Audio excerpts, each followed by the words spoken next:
Welcome back, everyone, to round 12 of the FIDE Candidates Tournament. Today I'll be going over the Ding Liren Radjabov game that happened today. This is a very exciting game. Honestly, I'm very excited to even go over this.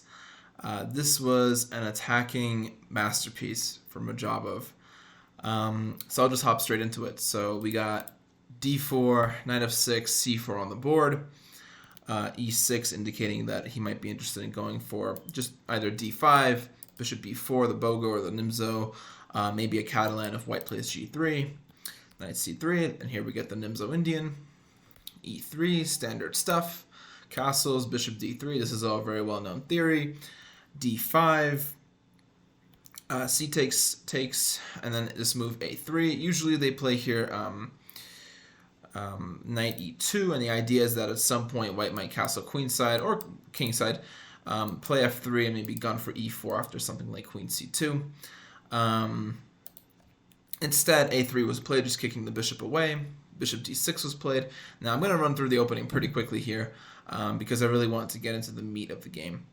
So queen c2, just looking over at this diagonal, it's like, looking for e4 as well. And now this interesting move by Radjabov, knight a6. In every other position that has been seen here, b6 was tried, c6 was tried, knight bd7 was tried. Like for example, c6 is like the main way to play here, and the game goes on like this. And so on and so on. Black puts the knight on f8, puts the knight on g6, and tries to gain control of the center. White, on the other hand, might have plans to play e4, like f3 and then e4, or he could switch around and play b4, b5, and try to break down Black's queen side. But instead, Radjabov here played this pretty rare move, knight a6. I think it's only been seen in like maybe 2 or 3 games based on the online chess-based database. So very interesting move. The idea is that after something like knight ge2, which was played, the move c5 comes instantly. The knight supports this pawn. This does allow, the drawback is that white can do this, and then exchange on c5. And of course, you don't actually have to even take the bishop first. You can take on d4. But instead, Radjabov just decided to take the bishop and accept this isolated pawn. Now, if you look at Black's position, it looks like he has double pawns on the A file, an isolated pawn right here. So you might think to yourself, like, oh, okay, well, what's the big deal? But actually, Black has very active pieces. His bishops are beautifully placed. Well, the bishop on c8 will activate pretty easily. The rooks have open files everywhere. The queen can easily join the game. Queen c7, queen b6, queen a5. I mean, the queen can join anywhere. The queen can hop around to c8, which it does in the game, or in some variations it does in the game. But yeah, it's just like, actually it's a very active position for Black, and White still hasn't castled here. Black is already fully developed, every piece is out, and White still has to figure out how does he get this bishop out and how does he get this rook into the game. So that's what's good about Black's setup. So b4 was played, just to kick the bishop from its outpost on c5. Now this is also trying to play bishop b2 quickly and get rook d1 in at some point. So bishop d6, the bishop doesn't go back here because it would just be biting on rock. Instead, it goes here where it looks towards the king side. And this kind of reminds me of like the Marshall attack in the Roy Lopez, where you have these very nice bishops. In that position, Black is down a pawn. And here, I guess you could say almost the same thing. I mean, this is technically a pretty bad structure. But Black has very nice bishops, very nice active pieces, and very easy play. So bishop b2. Now you might wonder, why not something like castles? Well, then something like a5 comes. Let's say b5, bishop b7, bishop b2, and then suddenly rook c8. And you can see how, even though he castled, Black has so many lanes of attack here. I think White tried to delay it for a little bit because, you never know when something like knight g4 might come. You never know when the queen might come out. You really never know. You never know when there might be a bishop h2 sack. You never know when d4 might be played, and like all these pieces just start launching in on the white king. So I think that's why Ding delayed doing this instantly. He played bishop b2 first, just developing the piece first, because I don't think he wants to commit his king just yet. I don't think he's going to go queenside though, because this is a very, very open position for black to play. This would be a lot of fun. So a5 was played, just to try to break down the queen side. b5, a6, and now you really don't want to take this pawn because you are activating all of black's pieces. I mean, this bishop is incredible. The rook will come to c8, the queen will come to c7. Just a disaster. For example, if castles queen c7, suddenly h2 is hit. If something like h3, now the knight comes in, you can see how this pin is actually annoying. And black can just keep piling on, like rook c8, rook b8. I mean, this is just the easiest position in the world for black to play. For example, like rook ac1 trying to hold the queen, this just gets taken, and then the pawn gets taken. These bishops are are like a complete menace on the board. Together, I'm calling them a menace because they're like one unit. These bishops are just absolutely wonderful. So white is in a lot of trouble here.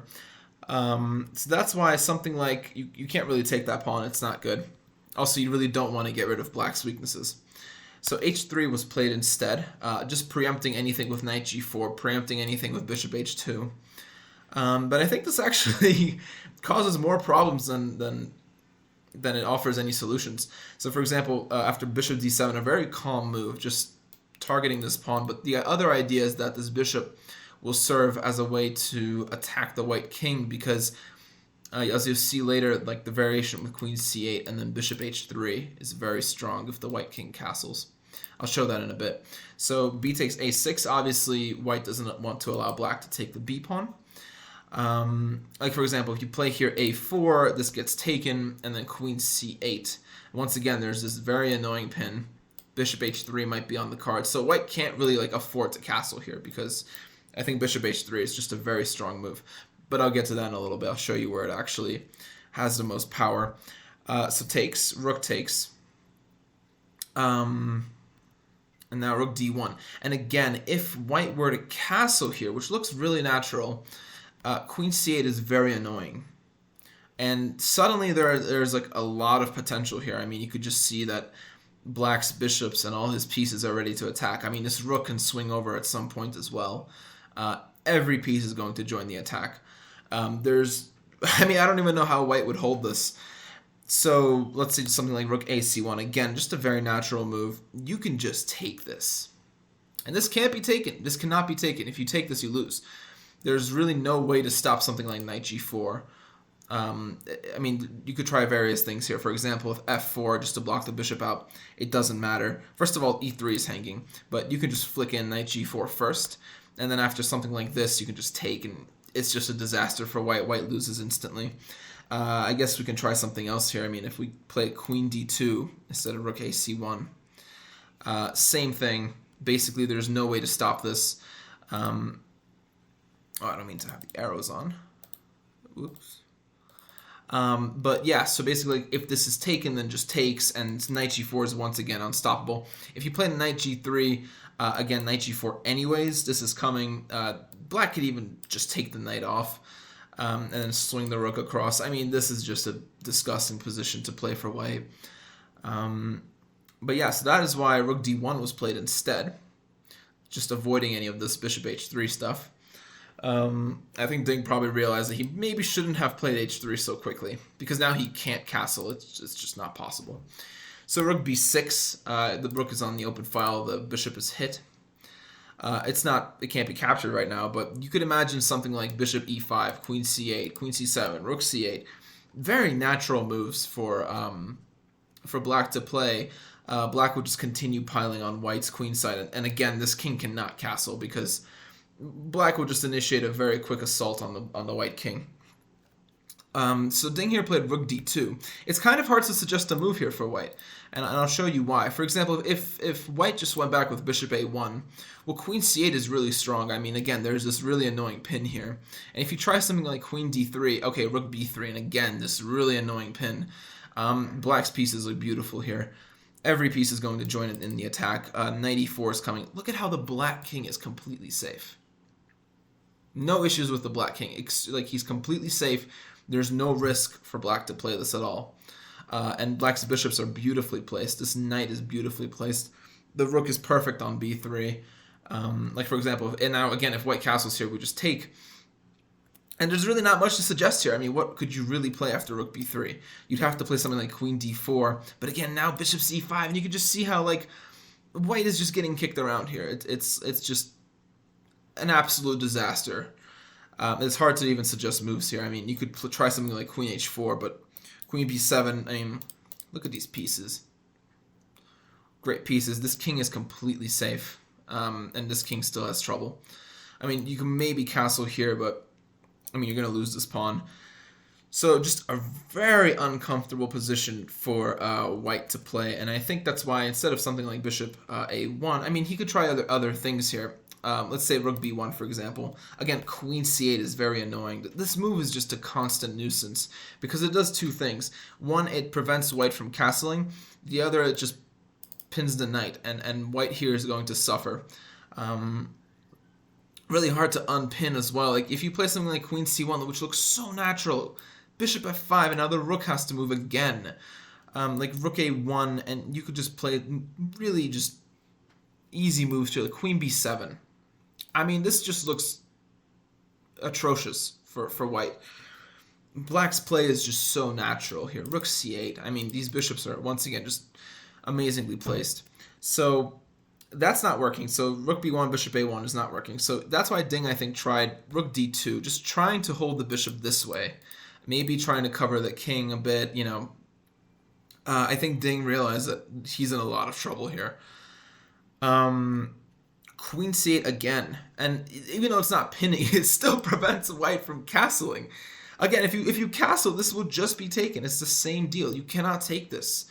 Because after taking, knight g4 is coming, and there's just no way to stop this attack. So castling just gives like black a free pawn for nothing. A very important pawn, by the way. Like, this is protecting the g4 square. So white here played f3. I mean, it's hard to suggest any other moves here. I mean, maybe castling is the best idea and then just giving up this pawn, but this is just a disaster for white. I mean, if you have to give up this pawn, your king is extremely exposed. Black has not lost anything at all. These pieces are beautifully placed. This bishop is not lost. The knight is well placed. The rook just has to come into the game, and black just has this game in the bag. No problems there. So Ding here played f3, which is an extremely weakening move. You know, like Ben Feingold says, don't play f6, don't play f3. Yeah, it really matters here. I mean, you can't afford to play a move like this. It's just a disaster. Because, yes, it does cover this square, but at the same time, you create all these really weak dark squares on your king side. I mean, there's no way white can even escape this, like, remotely. Here, rook e8 was played, just hitting the pawn instantly. I mean, again, it's really hard to suggest what exactly white should do. You know, if you defend it like this, then rook c6 comes, and again, like, look at these, look at the battery. This is just very difficult to play. I mean, you could try something like this, but again, bishop f5 comes, and if you try something like queen here, you know, a4 comes. You can give up this pawn, play rook c4. This is just a miserable position for white. I mean, his queen is just getting dragged, and there's really very few squares left. I mean, this is just a disaster. You could just see how, like, all of black's pieces are at work, all of them. Even the knight, even though the knight doesn't have any squares, it's still influencing the position. It doesn't let white play any kind of freeing moves. This knight can also hop in at some point, like here, if it needs to. Every piece is in the game for black. I mean, white has no shot of even holding this. So yeah, so knight d1 doesn't work. So Ding tried king f2. And queen b8 was played, just hitting this bishop, also preparing bishop g3 at some moment. You know, knight h5 might be on the cards, and you know, like, he's just trying to enter the dark squares. It's really hard. Again, white can barely move. He can't even like move this knight because bishop g3 will just come very quickly. Maybe even, I mean, I say like bishop h2, queen g3 might even be another way to go. Just a miserable position to play for white. So it's hard to really even think of what white should do here. Ding played queen c1 just to defend the bishop in, you know, two different ways. I mean, I guess it's hard to really suggest anything. If, let's say, white just plays around, I don't know, plays like this, You can, I mean, this is what happened in the game, but you can take this and you can drag the king out. This tactic exists, and, you know, the king just gets completely slaughtered here. But this is what happens. So after queen c1, rook takes e3 came. This is a great move. Now, white didn't take this rook, and I'll explain why. So if king takes e3, then bishop c5. Okay, you can't go here, can't go here, can't go here. All right, so you only got a couple places to go. You either block with something or you play king d3. Let's say king d3. Well, now bishop f5, and you can see how this king is just getting completely destroyed. Like, there's nothing white can do here. This is game over. Knight e4, you might as well resign after this. There's really nothing to do. You know, you're losing all your pieces. So that's not good. Okay, what if we block? Looks almost reasonable, but then this comes. And now, you just lost material, and there's nothing to do here. I mean, rook b1 just wins the game. You win the queen. That's it. Good game. Black will have no time cleaning. We'll have no problem cleaning this up. So that's not working. Okay, so basically nothing works here. You cannot take this rook, or else you get mated. So white just has to deal with it and plays knight d1. But look at white's miserable pieces.